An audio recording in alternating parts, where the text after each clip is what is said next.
आज मैं आपको इस वीडियो में संज्ञा के बारे में बताऊंगा।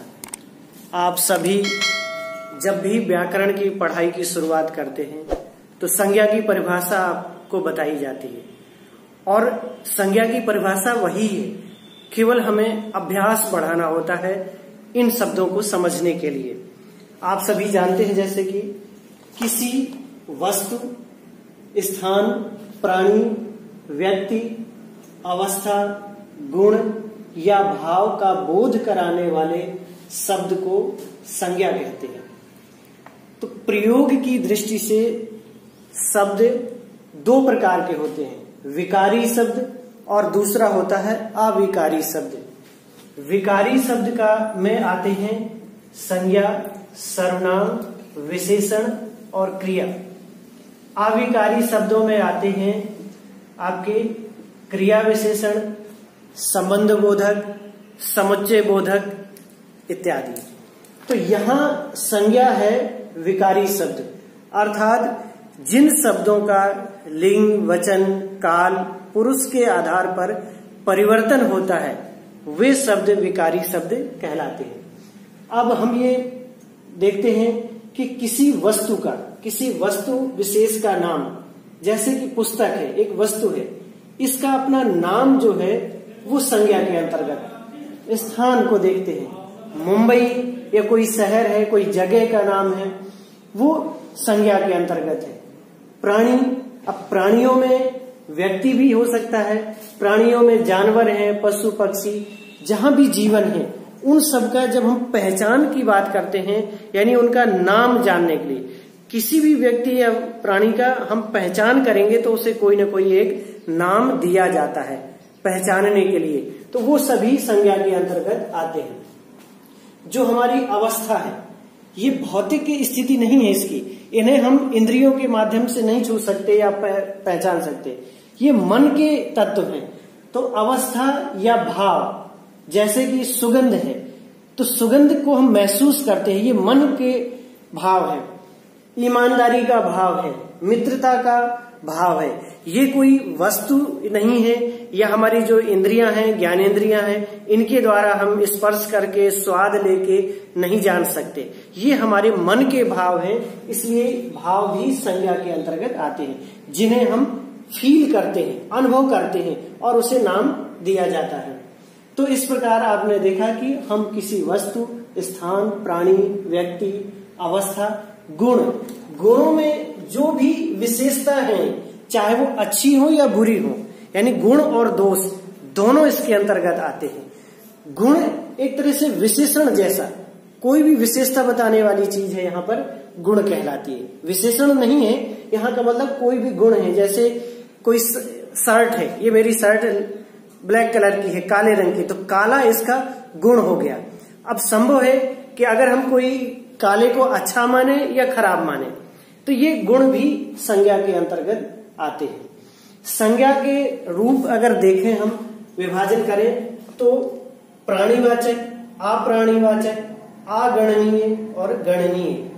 प्राणीवाचक यानी जिसमें जीवन है, जहां पर जीवन है वो इसमें आ गया, प्राणी और व्यक्ति। आयुष ये व्यक्ति का नाम है, राम, नेहा, आदमी, शेर, यहां भी जीवन है, शेर भी जीवित है तो ये प्राणी में आ गया, ये मनुष्य हो गए। अप्राणीवाचक जहां जीवन नहीं है लेकिन वो वस्तु है, कोई चीज, जगह है और उसे एक नाम दिया गया है, तो पुस्तक, ताजमहल, फल, मुंबई, ये सारे क्या है, इनमें जीवन नहीं है, ये प्राणी नहीं है। अगणनीय, जिन्हें गणनीय का अर्थ होता है जिसे गिना जा सके, जिनको गिनना जा सके, 1 2 3 4, पहला, दूसरा, तीसरा, तो गणनीय में हो जाएगा। जैसे आगरा, ये शहर है, एक जगह है, इसको गिना जा सकता है। गांव, कितने गांव हैं, 1 गांव, 2 गांव, 4 गांव, शहर 1, शहर 2, तो ये गिनने योग्य चीजें हैं।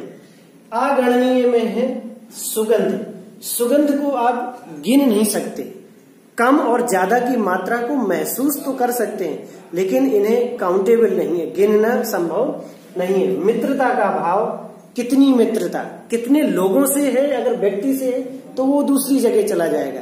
कितनी मित्रता, कम, ज्यादा, घनिष्ठ, ये आप विशेषण तो लगा सकते हैं लेकिन मित्रता को गिन नहीं सकते।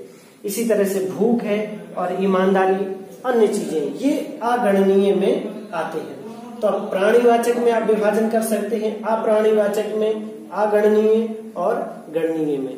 तो अभी आपने सामान्य रूप से ये परिभाषा समझ ली होगी कि हम संज्ञा किसे कह सकते हैं। अब इन विशेषताओं के आधार पर संज्ञा को कितने भेदों में बांटा जा सकता है?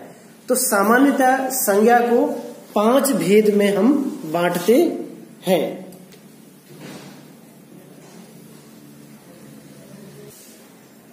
व्यक्तिवाचक संज्ञा, जातिवाचक संज्ञा, भाववाचक संज्ञा, समूह या समुदायवाचक संज्ञा, द्रव्यवाचक संज्ञा।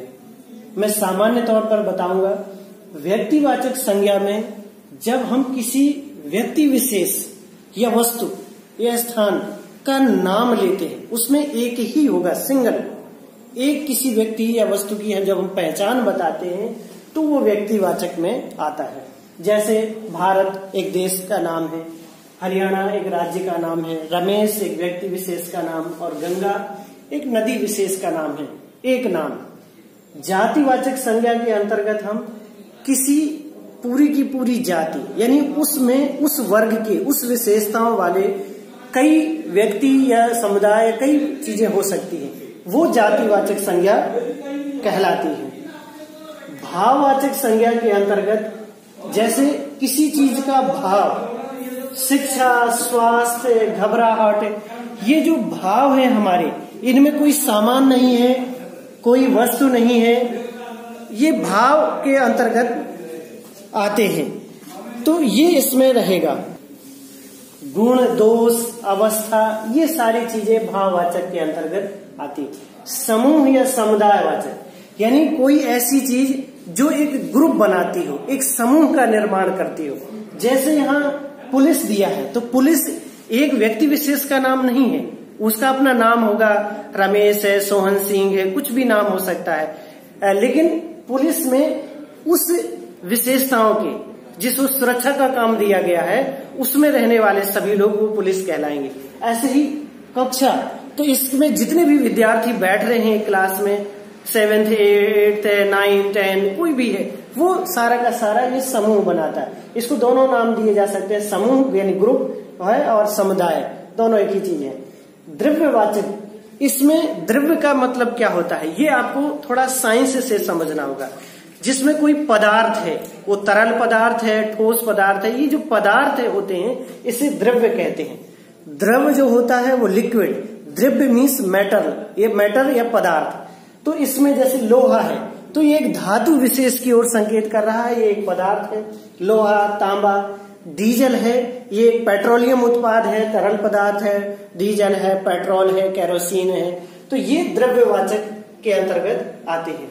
मैं अब इसको उदाहरण दे करके व्यक्तिवाचक को एक एक करके मैं सभी उदाहरण दे करके आपको समझाने का प्रयास करूंगा। अभी आप इसको ध्यान से, हरियाणा भारत का एक राज्य है। अब आप इसमें ध्यान से इन शब्दों को देखेंगे वाक्य में। हरियाणा क्या है? हरियाणा एक राज्य का नाम है, एक स्टेट है भारत देश का, इस देश का एक राज्य है।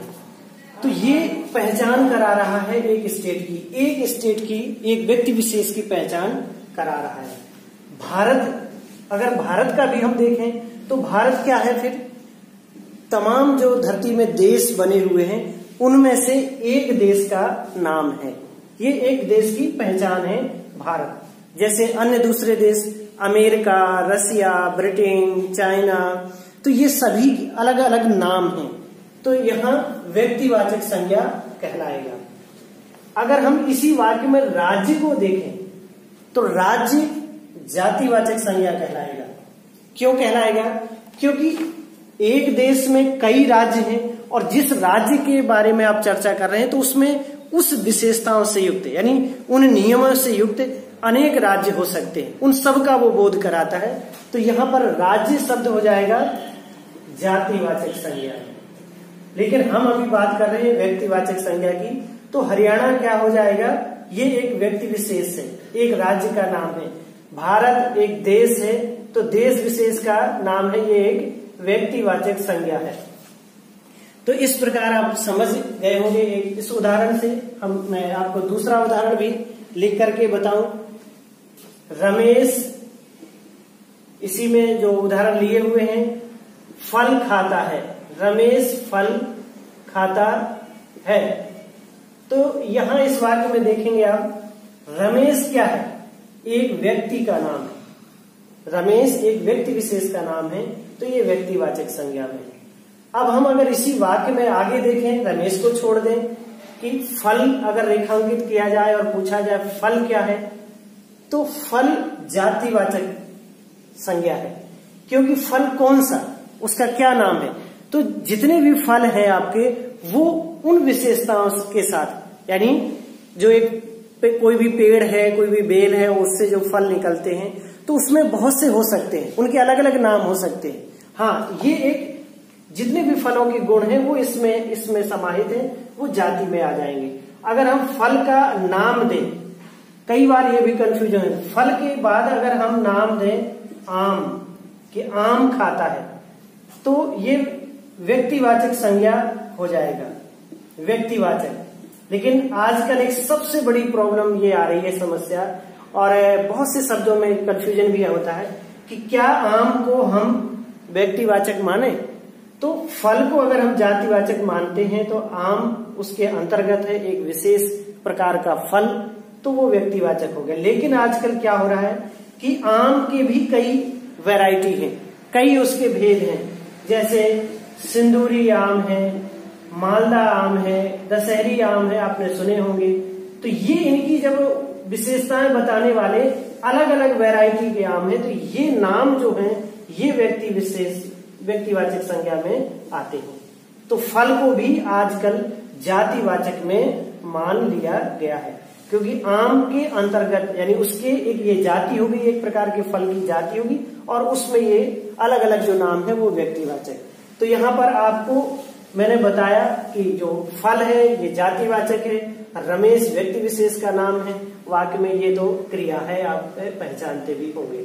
ठीक है, तो इस तरह से आप व्यक्तिवाचक संज्ञा समझ गए होंगे। जातिवाचक को भी आपने समझ लिया इसी के साथ ही, क्योंकि इसमें जाति विशेष का। अब ये भाववाचक संज्ञा है। मैं आपसे या किसी से, तो मैं सुरेश से नफरत करता हूं। क्यों करते हो भाई? लेकिन ठीक है, सुरेश से नफरत। अब नफरत क्या चीज है? वैसे तो ये गलत है, नफरत करता हूं। तो आप देखेंगे कि ये क्या है, नफरत, ये भाववाचक संज्ञा है। इसमें कोई वस्तु नहीं है, कोई सामान नहीं है कि मैं आपको ये सामान देता हूं या सामान लेता हूं, या कि ये मैं शहर नहीं है, घर नहीं है कि मैं तुम्हारे घर में रहता हूं। ये एक भाव है जो मन का गुण है। ये हमें महसूस होता है हमारे आसपास। अगर हम नफरत करते हैं तो संभव है कि वो किसी एक्टिविटी के द्वारा, भाव की मुखाकृति, मुख की आकृति के द्वारा, हमारे हृदय में जो मन में विचार उठ रहे हैं उसके द्वारा ये प्रकट हो सकता है। लेकिन ये एक भाव है। तो भाववाचक संज्ञा ऐसे गुण, भाववाचक संज्ञा में ये सारे गुण आ जाते हैं।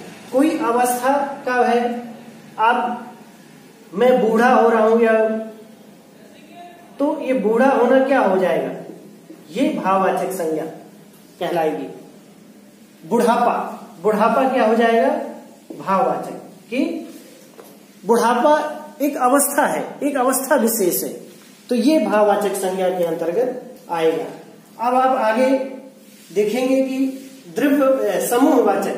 तो समूह का जो आपको मैंने बताया था, उदाहरण के तौर पर अगर हम लेते हैं कि कोई व्यक्ति ये कहता है कि समूहवाचक में सातवीं कक्षा में कितने विद्यार्थी हैं, ये वाक्य अगर आप बनाते हैं, कितने विद्यार्थी हैं, तो यहां पर ये क्या है, सातवीं कक्षा, ये क्या चीज है, इसमें समूह का बोध हो रहा है, समूह का। इसमें जो विद्यार्थी बैठे हैं, जितने भी विद्यार्थी यहाँ पर बैठे हैं, वो एक समूह का बोध कराते हैं, ग्रुप का बोध कराते हैं, और उसका नाम दिया है हमने कक्षा, क्लास। तो ये समूह या समुदायवाचक संज्ञा कहलाएगी। ठीक है। सेना, सेना किसे कहेंगे? एक सैनिक व्यक्ति विशेष नहीं, सेना यानी अनेक सैनिकों से मिलकर के कई विशेषताओं के साथ एक समूह बनाया गया, उसको सेना नाम दिया गया। तो ये आपका समूहवाचक या समुदायवाचक संज्ञा कहलाएगी। द्रव्यवाचक संज्ञा क्या कहलाएगी? द्रव्यवाचक संज्ञा में आप अगर देखेंगे तो मैंने आपको बताया कि जहां पर तरल पदार्थ, ठोस पदार्थ, कोई भी ऐसा जो पदार्थ हो उसे द्रव्य कहते हैं। ठीक है। देश में सोने का आयात सर्वाधिक होता है, सोने का आयात सबसे अधिक होता है, आयात होता है। तो यहां सोना, गोल्ड, ये क्या चीज है? ये धातु का नाम है, ये एक धातु है, तो ये द्रव्य कहलाएगी। द्रव्यवाचक संज्ञा के अंतर्गत सोना, चांदी है, पेट्रोलियम पदार्थों में जितनी भी चीजें हैं, ये सब उसी के अंतर्गत आती हैं। अब आप कई बार क्या होता है कि ये धातुएं भी या दूसरी चीजें भी हैं, क्या दूसरे ग्रुप में आ सकती हैं? तो आपने कई बार पुस्तकों में पढ़ा होगा कि संज्ञा के उन्होंने 3 प्रमुख भेद बताए, 3। तो इनमें से 3 कौन कौन से बताए? व्यक्तिवाचक, ये है ही, ठीक है। दूसरा जातिवाचक, तीसरा भाववाचक, फिर बाकी 2 जो बचे आपके। तो जातिवाचक में ही आप अगर देखेंगे तो समूहवाचक और समूह के गुण जो जाति में होते हैं, जाति भी क्या बताता है? एक प्रकार के गुणों से युक्त जो वर्ग है उसी का बोध करा रहा है। तो ये समूह भी इसी के अंतर्गत मान लिया जाता है। द्रव्यवाचक भी उन गुणों से युक्त एक धातु, उन गुणों से युक्त एक धातु का नाम आ जाता है। धातु है, अगर हम उस धातु का नाम अगर एक जगह रखते हैं तो ये द्रव्यवाचक के कुछ उदाहरण आपके व्यक्तिवाचक में चले जाते हैं। तो ये 2 जो समूहवाचक, द्रव्यवाचक, वो इन्हीं वर्गों में समाहित हो जाते हैं, इसलिए फिर 3 मान लिए जाते हैं, व्यक्तिवाचक, जातिवाचक और भाववाचक। और ये एक बहुत बड़ा कंफ्यूजन बना रहता है, लेकिन आपको 5 को आप अलग अलग रखिए और तैयार करिए। जो क्लास 6 से और 8वीं तक के बच्चे हैं उनके लिए आवश्यक है कि वो व्यक्तिवाचक, जातिवाचक, भाववाचक और समूहवाचक तथा द्रव्यवाचक के रूप में संज्ञा के भेद तैयार करें, जिससे कि उन्हें स्पष्ट रूप से संज्ञा को समझने में आसानी हो। अब इसमें एक पॉइंट और आप यहीं पर सीख लें इसी वीडियो में कि कुछ ऐसे शब्द हैं जो वाक्य रचना में प्रयोग करते समय व्यक्तिवाचक की जगह जातिवाचक हो जाते हैं, व्यक्तिवाचक बन जाता है जातिवाचक। ये कुछ अपवाद है, या जातिवाचक बन जाता है व्यक्तिवाचक। जैसे आज देश में भगत सिंह की जरूरत है, भगत सिंह, आज देश में भगत सिंह की जरूरत है, भगत सिंह जैसों की जरूरत है, की जरूरत। तो इसका क्या मतलब हो गया? भगत सिंह क्या है? भगत सिंह एक व्यक्ति विशेष का नाम है। और अगर हम कहें भगत सिंह जैसे लोगों की जरूरत है तो यहां पर क्या हो जाएगा? ये जातिवाचक बन जाएगा। कहने का मतलब भगत सिंह के अंदर जो विशेषताएं थी, एक देश प्रेमी थे, देश के लिए उन्होंने बलिदान दिया, उन्होंने संपूर्ण युवा समुदाय को जागृत करने के लिए अपना बलिदान दिया। तो आज जब ऐसे लोगों की जरूरत है, इसका मतलब क्रांतिकारी लोगों के, देशभक्त लोगों की जरूरत है। तो ये एक व्यक्ति विशेष होते हुए भी किसका बोध कराने लगा? पूरे की पूरी जाति का, उस युवा वर्ग के उन गुणों के साथ लोगों की जाति का बोध कराने लगा। तो ये आपका जातिवाचक हो गया। अब व्यक्तिवाचक शब्द जातिवाचक हो गया। अब अगर कोई जातिवाचक शब्द है और उसको व्यक्तिवाचक में कैसे गिना जाएगा, कब गिना स्थिति बनेगी ऐसी? तो पंडित जी, उदाहरण के तौर पर पंडित जी भारत के प्रथम प्रधानमंत्री थे, पंडित जी भारत के प्रथम प्रधानमंत्री थे। तो अब आप देखेंगे कि ये पंडित जी शब्द है, ये एक जाति विशेष का हो, यानी पंडित जो ब्राह्मण या जो कहने पंडित कहने, उसमें बहुत से लोग आ जाते हैं। तो ये एक जाति सूचक शब्द है, जातिवाचक संज्ञा है। लेकिन ये आज जब हम इसके वाक्य रचना के साथ जोड़ते हैं कि प्रथम प्रधानमंत्री, तो प्रथम प्रधानमंत्री तो एक ही थे, प्रथम शब्द ही कह रहा है कि कोई एक ही होगा और पद एक ही होता है। तो कौन थे? पंडित जवाहरलाल नेहरू। यहाँ जवाहरलाल ना लिखने के बावजूद भी ये शब्द प्रथम प्रधानमंत्री के रूप में यहाँ रूढ़ हो गया। तो ये जातिवाचक ना रह करके अब क्या बन गया? व्यक्तिवाचक। ये किसकी ओर संकेत कर रहा है? जवाहरलाल नेहरू जी के लिए, क्योंकि यही भारत के प्रथम प्रधानमंत्री थे। तो ये शब्द, चूंकि वैसे तो हम जानते हैं कि हाँ ठीक है जवाहरलाल नेहरू के लिए कहा जा रहा है, लेकिन वाक्य रचना में हमें शब्दों को देखना होता है। वाक्य रचना में ये शब्द जातिवाचक है, लेकिन प्रयोग हो रहा है वाक्य के साथ व्यक्तिवाचक के रूप में। तो इस तरह के भी उदाहरण आते हैं जो आपको विशेष परिस्थितियों में ध्यान में रखते हुए तैयार करने होते हैं। अब मैं उम्मीद करता हूं कि आपको ये जाति संज्ञा की परिभाषा, उसके कितने रूप हैं और उसके भेद अच्छी तरीके से समझ में आ गए होंगे। अगर ये वीडियो आपको पसंद आती है और समझ आता है तो आप कमेंट भी करेंगे, जिससे कि मैं उत्साहित होकर के और आगे आपकी व्याख्या और दूसरे इसके उदाहरण और अच्छे से मैं इसको कर सकूंगा। धन्यवाद।